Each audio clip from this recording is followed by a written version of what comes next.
Hello all the DSC warriors, welcome to our channel school journey with SS. So మనము మన free revision test సిరీస్లో భాగంగా బయాలజీకి సంబంధించి 6th class అయితే start చేసుకొని ఉన్నాము. ఓకే, మ్యాథ్స్కి సంబంధించి అర్థమెటిక్ అయితే కంప్లీట్ అయిపోయింది అండ్ మెన్సురేషన్ కూడా కంప్లీట్ అయిపోయినట్టుంది. ఆల్మోస్ట్ 7-8 టెస్ట్ వరకు అయితే వచ్చున్నాయి అండ్ తెలుగుకి సంబంధించి 5th క్లాస్ అనేటువంటిది టోటల్గా కంప్లీట్ అయిపోయింది.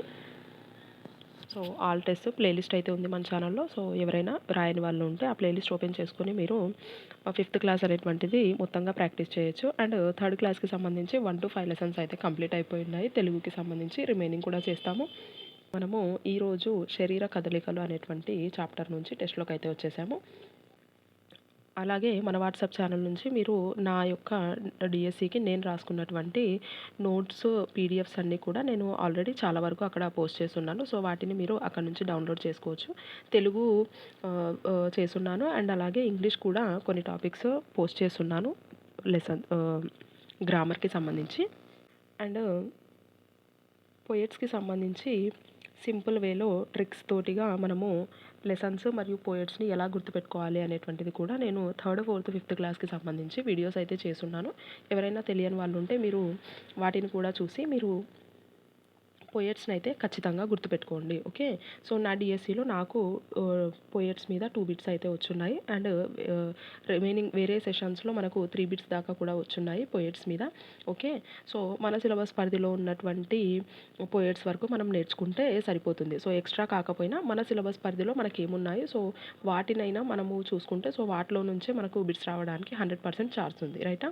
సో వీడియోని చివరి వరకు చూడండి. సో అన్ని క్వశ్చన్స్ని అటెంప్ట్ చేయండి. ఓకే, మీ వీక్ ఏరియా ఏంటి, స్ట్రాంగ్ ఏరియా ఏంటి ఒకసారి అనలైజ్ చేసుకోండి. మీరు మిస్టేక్ చేసే ఏరియాస్ ఏవైతే ఉన్నాయో సో వాటిని మీరు టెస్ట్ అయిపోయిన తర్వాత టెక్స్ట్ బుక్లోకి వెళ్ళి ఒకసారి చదవండి. ఓకేనా? సో అప్పుడు మాత్రమే మీకు సో ఆ ఏరియాని మీరు మళ్ళీ మిస్టేక్ చేయకుండా ఉండడానికి ఛాన్స్ ఉంటుంది. ఓకేనా? రైట్. సో వీడియోని లైక్ చేయండి, మీ ఫ్రెండ్స్కి షేర్ చేయండి. ఓకేనా? సో మనం టెస్ట్లోకి వెళ్ళిపోతే ఫస్ట్ క్వశ్చన్ అబ్జర్వ్ చేస్తే శరీర భాగాలను వంచడానికి తిప్పడానికి సహాయపడే వాటిని ఏమంటారు? సో శరీర భాగాలను మనము ఏ చోట వంచడానికి మరియు తిప్పడానికి ఎలాంటి ప్లేస్లో మాత్రమే మనం వంచగలుగుతాము అని అంటే సో వాటిని ఏమంటారు అని అడుగుతున్నారు. కాళ్ళు, కీళ్ళు, కండరాలు, ఎముకలు. సో దీనికి కరెక్ట్ ఆన్సర్ వచ్చి కీళ్ళు అనమాట. ఓకేనా? మనము మన యొక్క శరీర భాగాలను ఈ కీళ్ళు ఉన్నటువంటి చోట మాత్రమే మనం వంచగలము, తిప్పగలము. ఓకేనా? సో ఈ కీళ్ళు లేకుండా మనము డైరెక్ట్గా ఎముకలు ఉన్న చోట మన యొక్క శరీర భాగాలను మనం వంచలేము, తిప్పలేము కదా. సో దీనికి కరెక్ట్ ఆన్సర్ వచ్చి కీళ్ళు అనమాట. రైట్. నెక్స్ట్ క్వశ్చన్ అబ్జర్వ్ చేస్తే ఏ ప్రాంతంలో మాత్రమే మనం మన శరీరాన్ని వంచగలము?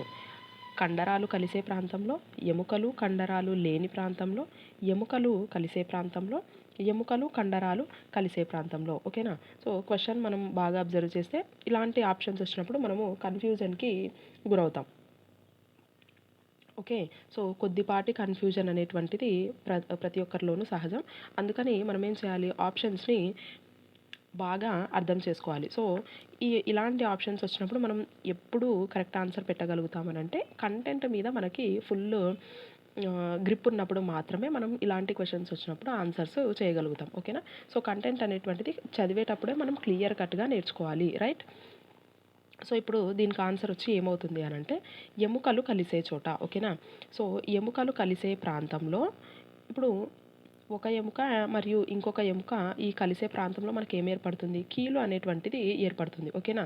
సో ఈ ఎముకలు కలిసే ప్రాంతంలో మాత్రమే మనం మన శరీరాన్ని వంచగలుగుతాము. ఓకేనా?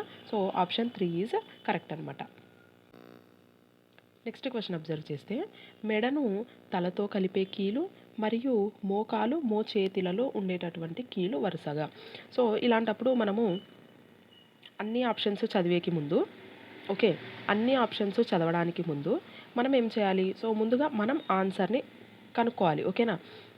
సో మెడను తలతో కలిపేటటువంటి కీలు. సో మనకు తెలుసు కదా మెడను తలతో కలిపే కీలు ఏం కీలు అది అని అంటే మనకు బొంగరపు కీలు అవుతుంది. ఓకేనా? సో బొంగరపు కీలు ఈ ఆప్షన్లోనూ ఉంది, ఈ ఆప్షన్లోనూ ఉంది. సో ఇంకా remaining 2 options eliminate. Okay, next మోకాలు మోచేతులలో ఉండేటటువంటి కీలు ఏది? సో మోకాలు మోచేతులలో అంటే మోకాలు మోచేతిని మనము ఇలా మడత పెడతాం కదా, సో మడత పెడుతున్నాము అని అంటే అది ఏ కీలు? మడత బందు కీలు. ఓకేనా, మడత బందు కీలు. ఓకే, ఇంకా ఈ ఆప్షన్ కూడా మనకు ఎలిమినేట్ అయిపోతుంది. రైట్. సో దీనికి కరెక్ట్ ఆన్సర్ వచ్చి బొంగరపు కీలు, మడత బందు కీలు. Option 1 is correct. ఓకేనా, సో ఇలాంటి కాంబినేషన్స్లో కూడా మనకి క్వశ్చన్స్ అడగడానికి ఛాన్స్ ఉందన్నమాట. రైట్. తలలోని ఎముకల మధ్య ఉండే కీళ్ళు మరియు నడుము ఎముక తొడ ఎముక మధ్య ఉండేటటువంటి కీలు వరుసగా. సో తలలోని ఎముకల మధ్య ఉండే కీలు ఏ కీలు అవుతాయి? సో దీనికి మనము టక్కుమని వెంటనే ఆన్సర్ పెట్టేయచ్చు. సో తలలో ఉండేటటువంటి ఎముకల మధ్య ఉండే కీళ్ళు, తల అంటేనే మనకి ఏం గుర్తు రావాలి? కదలని కీళ్ళు. ఓకేనా, కదలని కీళ్ళు. ఇంకా మనకు నడుము ఎముక మరియు ఈ తొడ ఎముక మధ్యలో ఉండేటటువంటి కీళ్ళు వరుసగా. సో నడుము ఎముకకి తొడ ఎముకకి మధ్యలో ఉండే కీలు బంతిగిన్నె కీలు. ఓకేనా, సో ఆప్షన్ 1 ఈజ్ కరెక్ట్ అనమాట. రైట్.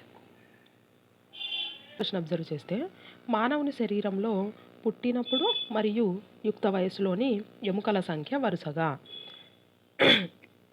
చూడండి, ఇలాంటి కాంబినేషన్స్లో కూడా మనము క్వశ్చన్స్ అడిగినప్పుడు సో కన్ఫ్యూజ్ అవ్వకుండా ఆన్సర్స్ పెట్టగలగాలి. ఓకేనా, సో అది ఎప్పుడు సాధ్యమవుతుంది అని అంటే more number of test series రాయడం, సో మోర్ ప్రాక్టీస్ అనేటువంటిది చేసినప్పుడే మనము ఇలాంటి క్వశ్చన్స్కి ఆన్సర్ చేయడానికి ఈజీగా ఉంటుంది. రైటా.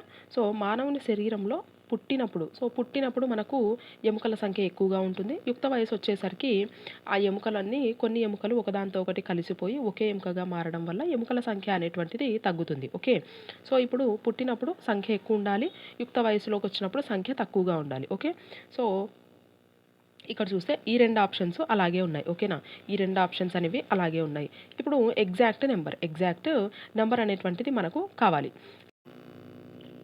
సో ఇక్కడ ఆప్షన్ కొద్దిగా మిస్టేక్ ఉంది. ఇది 306 కాదు, 305. ఓకేనా, సో పుట్టినప్పుడు 305 ఎముకలు ఉంటాయి. ఓకేనా, మనకు టెక్స్ట్ బుక్లో దీన్ని క్లియర్గా ఇచ్చున్నారు. సో బాక్స్లో పైన ఇన్ఫర్మేషన్ ఉంటుంది మనకి దీని గురించి. సో 305 ఎముకలు పుట్టినప్పుడు ఉంటే యుక్త వయసు వచ్చేసరికి ఆ ఎముకలు అనేటువంటివి ఒకదానితో ఒకటి కొన్ని ఎముకలు అనేటువంటివి కలిసిపోయి ఒకే ఎముకగా మారడం వల్ల వాటి సంఖ్య తగ్గుతుంది కదా. సో అలా తగ్గడం వల్ల అవి 206కు చేరుకుంటాయి. ఓకేనా, సో పుట్టినప్పుడు ఎముకల సంఖ్య 305, అది యుక్త వయసుకు వచ్చేసరికి మనకు 206గా ఈ నెంబర్ అనేటువంటిది కనిపిస్తుంది. ఓకేనా, so second option is correct అనమాట. రైట్. నెక్స్ట్ క్వశ్చన్ అబ్జర్వ్ చేస్తే ఛాతీ ఎముకలు మరియు వెన్నెముకను కలిపి ఏమంటారు? ఓకే, సో మధ్యలో ఉన్నటువంటి ఈ యొక్క ఛాతీ ఎముక మరియు దీని వెనుక ఉన్నటువంటి వెన్నెముక. ఓకేనా, సో దీనికి ఎగ్జాక్ట్ ఆపోజిట్లో ఉన్నటువంటి ఈ వెన్నెముకను కలిపి ఏమంటారు అని అంటే, సో ఈ యొక్క చుట్టూ ఉన్నటువంటి ప్రాంతాన్ని ఏమంటాం మనము అని అంటే ఉరఃపంజరమ, ఉదర పంజరమ, ఉరోమేఖలన, శ్రోణిమేఖలన. సో ఈ యొక్క ఛాతీ భాగంలో ఉన్నటువంటి ఎముకను దాని వెనుక ఉన్నటువంటి వెన్నెముకను కలిపి మనము ఉరఃపంజరం అంటాం. ఓకేనా, సో ఉరఃపంజరం అని అంటాం. Option 1 is correct. Next question observe చేస్తే ఛాతీకి ఇరువైపులా గల ప్రక్కటెముకల సంఖ్య మరియు వెన్నెముకలో గల వెన్నుపూసల సంఖ్య వరుసగా.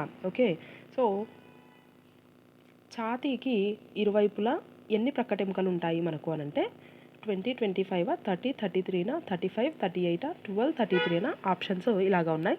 సో మనకు ఛాతీకి ఇరువైపులా వచ్చి మనకు ఇలాగా ఈ యొక్క ఛాతీ ఎముక ఉంటే దీనికి ఇరువైపులా ఇటువైపు 6 ఉంటాయి. ఓకే, సో ఇటువైపు 6 ఉంటాయి అండ్ ఇటువైపు 6 ఉంటాయి. ఓకే, ఇటువైపు 6 ఉంటాయి. సో ఇలాగా ఇటువైపు 6, ఇటువైపు 6 అయితే మనకు ఈ యొక్క ప్రక్కటెముకలు అనేటువంటివి ఉంటాయి. రైట్.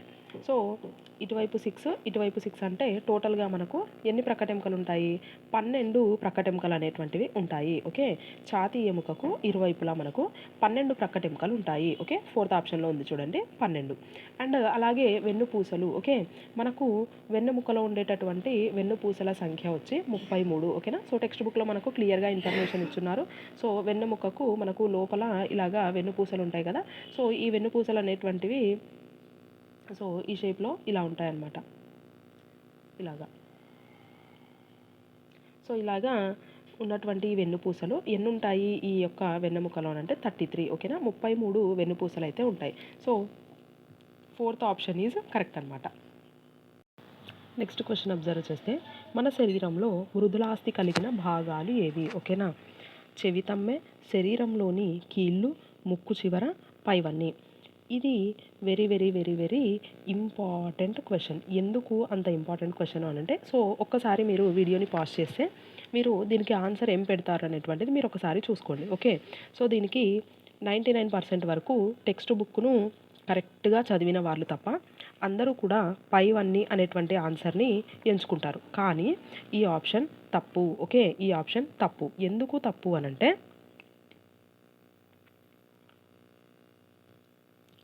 ఈ టెక్స్ట్ బుక్ను కనుక మనం క్లియర్గా చదివితే సో అక్కడ మనకు ఏమి ఇచ్చుంటారు అని అంటే, చెవి తమ్మె అనేటువంటిది మృదులాస్తిని కలిగి ఉండదు. ఓకేనా, సో చెవి తమ్మె అనేటువంటిది మృదులాస్తి కింద వాళ్ళు కన్సిడర్ చేయలేదు. ఓకేనా, సో చెవి తమ్మెను వాళ్ళు ఎందుకు అక్కడ మెన్షన్ చేశారు టెక్స్ట్ బుక్లో అని అంటే, దాన్ని ఒక పోలికగా మాత్రమే తీసుకున్నారు. ఓకేనా, సో మనము చెవి పై భాగాన్ని కనుక చూస్తే ఆ చెవి యొక్క పై భాగము చెవి తమ్మెలాగా మెత్తగా కానీ ఉండదు, మరియు ఎముకలాగా గట్టిగా కానీ ఉండదు అని చెప్పడానికి మాత్రమే వాళ్ళు అక్కడ చెవి తమ్మెను యూజ్ చేశారు. అంతేకాని చెవి తమ్మెలో మనకు మృదులాస్తి ఉండదు. ఓకేనా, సో ఈ పాయింట్ అనేటువంటిది మనం జాగ్రత్తగా అర్థం చేసుకోవాలి. టెక్స్ట్ బుక్ను కరెక్ట్గా చదివితే మనకి ఈ పాయింట్ అనేటువంటిది అక్కడ అర్థమవుతుంది. ఓకేనా, రైట్.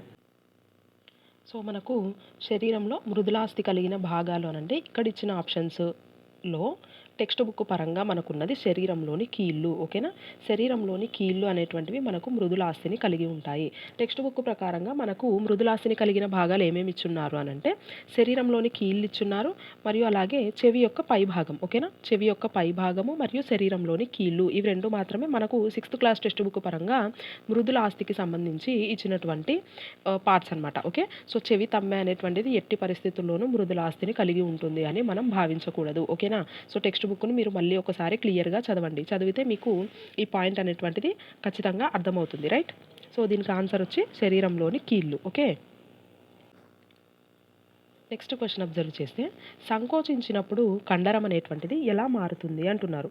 సో మనకు ఈ యొక్క మృదులాస్తికి సంబంధించినటువంటి ఇన్ఫర్మేషన్ అయిపోయిన తర్వాత మనకు ఇక్కడ కండరానికి సంబంధించినటువంటిది టెక్స్ట్ బుక్లో ఇచ్చుంటారు. ఓకే, కండరం అనేటువంటిది సంకోచించినప్పుడు ఎలా మారుతుంది అంటే పొట్టిగా మారుతుంది. ఓకేనా, సంకోచించింది అని అంటే అది దగ్గరగా వస్తుంది. దగ్గరగా వచ్చిందంటే ఏమవుతుంది, మనకు గట్టిగా, దృఢంగా మరియు పొట్టిగా తయారవుతుంది కదా. సో పొట్టిగా, మందంగా, దృఢంగా. ఓకే, పొట్టిగా, దృఢంగా మరియు మందంగా అనేటువంటిది అలాగా ఆ యొక్క కండరం అనేటువంటిది తయారవుతుంది. రైట్, పొట్టిగా అవుతుంది, దృఢంగా అవుతుంది మరియు మందంగా అవుతుంది. ఎప్పుడు అనంటే కండరం సంకోచించినప్పుడు. ఓకేనా, ఈ మాట గుర్తుపెట్టుకోవాలి బాగా. Okay, right. Next question observe చేస్తే శరీరము వలయాలతో నిర్మించబడినటువంటి జీవి ఏది? ఓకేనా, సో మనకు ఒక్కో జీవి గురించి ఇచ్చుంటారు కదా. సో ఒక్కో జీవి గురించి చదివేటప్పుడు మనకు శరీరం అనేటువంటిది వలయాలతో నిర్మించబడి ఉంటుంది అని ఒక జీవి దగ్గర ఉంటుంది. సో ఆ జీవి ఏది అని అంటే మనకు వానపాము. ఓకే, ఆప్షన్ 4 ఈజ్ కరెక్ట్ అనమాట. సో వానపాము యొక్క శరీరం అనేటువంటిది మనకు ఇలాగా పొలుసులు అంటే పొలుసులు కాదు, సో వలయాలు అనాలి. ఓకే, సో ఇలా వలయాలతో మనకు నిర్మితమై ఉంటుంది. ఓకేనా, రైట్. నెక్స్ట్ క్వశ్చన్ అబ్జర్వ్ చేస్తే బొద్దింకలో గల కాళ్ళ సంఖ్య 1 జత, 2 జతలు, 3 జతలు, 4 జతలు. సో బొద్దింకలో మనకు ఎన్ని కాళ్ళు ఉంటాయి అని అంటే 6 కాళ్ళు ఉంటాయి. ఓకేనా, సో బొద్దింకలో ఉన్న కాళ్ళ సంఖ్య 6. సో ఇక్కడ జతల ప్రకారంగా చూస్తే మనకు 3 జతలు అవుతుంది. ఓకేనా, సో బొద్దింకలో ఉండేటటువంటి కాళ్ళ సంఖ్య ఎంత అనంటే మనకు 3 జతలు. Okay, right. Next question observe చేస్తే పక్షులలో రెక్కలుగా మార్పు చెందినటువంటి నిర్మాణాలు ఏవి? ఓకే, వెనుక జత కాళ్ళలోని ఎముకల, ముందు జత కాళ్ళలోని ఎముకల. ఓకే, ఉరఃపంజరంలోని ఎముకల, రెక్కలలోని ఎముకల. ఓకేనా, సో ఈ యొక్క పక్షులలో రెక్కలుగా మార్పు చెందిన నిర్మాణాలు ఏవి అనంటే మనకు ముందు జత కాళ్ళు. ఓకేనా, ముందు జత కాళ్ళలో ఉండేటటువంటి ఎముకలు ఏవైతే ఉన్నాయో అవి వాటికి ఈ యొక్క రెక్కలుగా రూపాంతరం చెంది ఉంటాయి. Okay, so second option is correct అనమాట. ముందు జత కాళ్ళలోని ఎముకలు అయితే మనకు రెక్కలుగా మార్పు చెంది ఉంటాయి.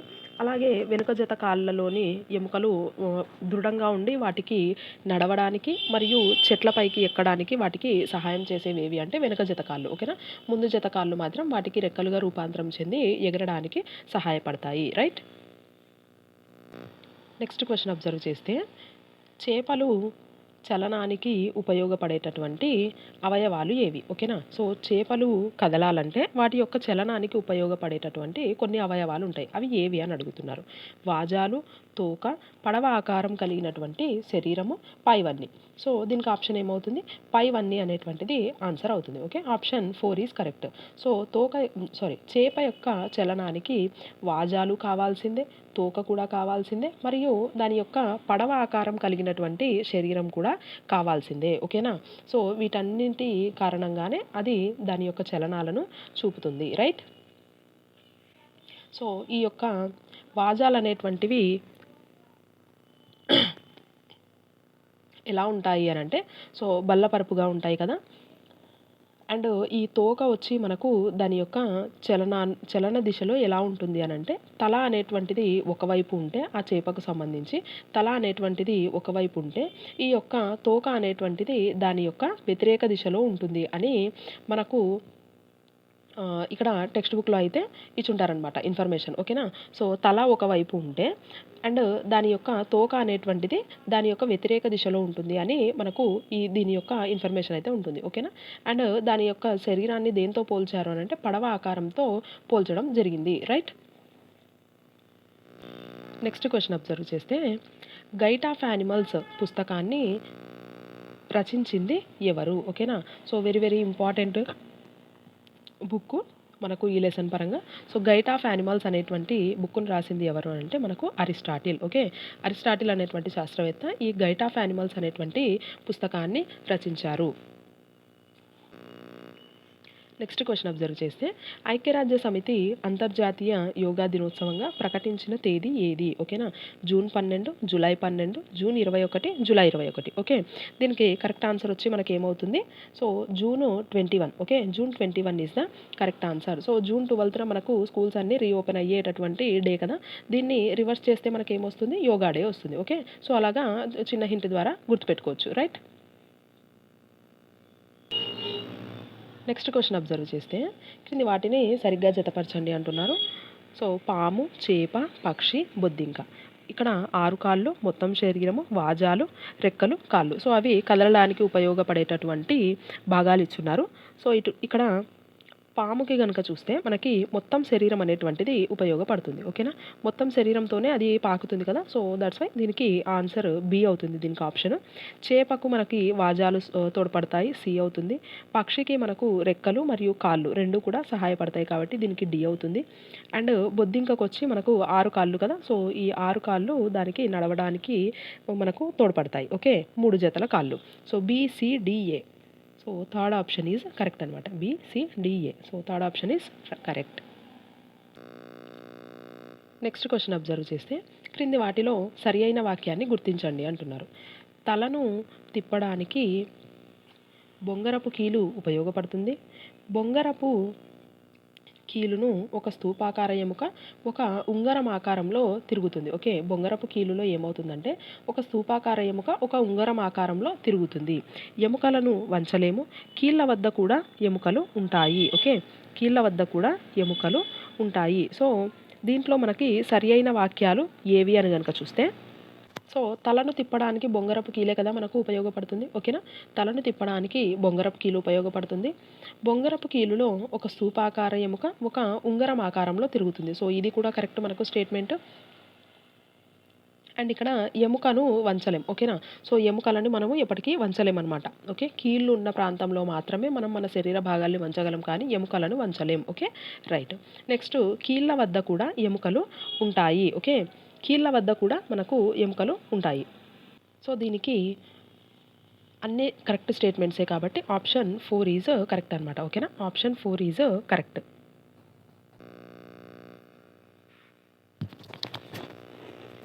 నెక్స్ట్ క్వశ్చన్ అబ్జర్వ్ చేస్తే క్రింది వాటిలో సరికాని వాక్యాన్ని గుర్తించండి అంటున్నారు. శరీరంలోని వివిధ భాగాలకు ఆకారాన్ని ఇచ్చేది అస్థిపంజరం. కార్పుల్స్ అనే చిన్న ఎముకలతో మణికట్టు అనేటువంటిది ఏర్పడుతుంది. ఉరఃపంజరంలోని ఎముకలు వెన్నెముకతో కలవవు. కండరాలు సంకోచించినప్పుడు లావుగా అవుతాయి. స్టేట్మెంట్స్ని జాగ్రత్తగా పరిశీలిస్తే శరీరంలోని వివిధ భాగాలకు ఆకారాన్ని ఇచ్చేది అస్థిపంజరమే కదా. సో ఇది కరెక్ట్ స్టేట్మెంట్. కార్పుల్స్ అనేటువంటి చిన్న ఎముకలతో మణికట్టు అనేటువంటిది ఏర్పడుతుంది. సో ఇది కూడా correct statement and very very important statements. ఓకేనా. మనకు మణికట్టులో ఉండేటటువంటి చిన్న చిన్న ఎముకల్ని ఏమంటారు అంటే కార్పుల్స్ అని అంటారు. ఓకేనా, carpals. So very very important, right. ఉరఃపంజరంలోని ఎముకలు వెన్నెముకతో కలవవు అంటున్నారు. సో ఇది రాంగ్ స్టేట్మెంట్ కదా. సో మనకు ఈ ఉరఃపంజరంలో ఉన్నటువంటి ప్రక్కటెముకలు ఏవైతే ఉన్నాయో సో అవి మనకు వెన్నెముకను మరియు ఛాతీ ఎముకను రెండింటిని కలిసి ఉంటాయి. ఓకేనా. సో రెండింటితోనూ అవి కలుస్తాయి, రైట్. కండరాలు సంకోచించినప్పుడు ఏమవుతాయి? లావుగా అవుతాయి. ఓకేనా. లావుగా, పొట్టిగా, దృఢంగా మరియు ఎలా అవుతాయి? మందంగా తయారవుతాయి కదా. సో అది కండరాలకు సంబంధించింది. ఇది కరెక్ట్ స్టేట్మెంట్. సరికాని వాక్యము అని అంటే మనకు థర్డ్ ఆప్షన్ ఈజ్ కరెక్ట్ అనమాట. Okay, third option is correct. Next question observe చేస్తే క్రింది వాటిలో సరికాని వాక్యాన్ని గుర్తించండి అంటున్నారు. కండరాలు అనేవి జంటగా పనిచేస్తాయి.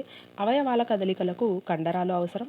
ఒక ఎముకను కదిలించడానికి 2 కండరాలు కలిసి పనిచేయాలి. కార్పుల్స్ అనే చిన్న చిన్న ఎముకలు మోచేతిలో ఉంటాయి. ఓకేనా. సో ఇప్పుడు సరికాని వాక్యాన్ని మనం ఈజీగా ఫైండ్ అవుట్ చేయొచ్చు కదా. సో కండరాలు అనేవి జంటగా పనిచేస్తాయి. ఓకేనా. ఒకే కండరం అనేటువంటిది ఎప్పటికీ విడిగా పనిచేయలేదు. ఒక పని జరగాలంటే 2 కండరాలు కలిసి పనిచేయాల్సిందే. ఓకేనా, రైట్. ఇది కరెక్ట్ స్టేట్మెంట్. అవయవాల కదలికలకు కండరాలు అనేవి అవసరమవుతాయి. ఇది కూడా కరెక్ట్ స్టేట్మెంట్. ఒక ఎముకను కదిలించడానికి 2 కండరాలు ఎప్పటికీ కలిసి పనిచేయాల్సిందే. ఓకేనా. సో విడివిడిగా కండరాలు పని చేయలేవు, రైట్. సో ఇది కూడా మనకి కరెక్ట్ స్టేట్మెంటే. కార్పుల్స్ అనే చిన్న చిన్న ఎముకలు మోచేతిలో ఉంటాయి. సో ఇది రాంగ్ స్టేట్మెంట్ కదా. మనకి ఎక్కడ ఉంటాయి కార్పుల్స్ అనేవి అని అంటే మణికట్టులో ఉంటాయి. ఓకే, కాబట్టి మనకు ఫోర్త్ ఆప్షన్ ఈజ్ కరెక్ట్ అనమాట. సరికాని వాక్యం, రైట్. సో ఇది నాన్న ఇవాల్టి టెస్ట్. సో మనకు అవయవాల కదలికలు కదా, శరీర కదలికలు అనేటువంటి లెసన్కు సంబంధించి హోప్ అందరూ అన్ని క్వశ్చన్స్కి కరెక్ట్ ఆన్సర్సే చేసుంటారని అనుకుంటున్నాను. సో దీంట్లో మనకి ఈ లెసన్లో ఎక్కువ ఇన్ఫర్మేషన్ ఉంటుంది. ఓకే, సో ప్రతిదాన్ని మనం జాగ్రత్తగా గుర్తుపెట్టుకోవాలి. ఎవరైనా ఏదైనా మిస్టేక్స్ చేస్తూ ఉంటే కనుక వాళ్ళు ఆ ఏరియాని మళ్ళీ ఒక్కసారి మీరు టెక్స్ట్ బుక్ ఓపెన్ చేసి చదవండి, రైటా. సో మీరు మళ్ళీ నెక్స్ట్ ఆ యొక్క టాపిక్స్ని మిస్టేక్స్ చేయకుండా ఉండడానికి ఛాన్స్ ఉంటుంది. ఓకేనా, రైట్. సో వీడియోని లైక్ చేయండి, మీ ఫ్రెండ్స్కి షేర్ చేయండి. నెక్స్ట్ టెస్ట్లో మనం మళ్ళీ కలుద్దాం.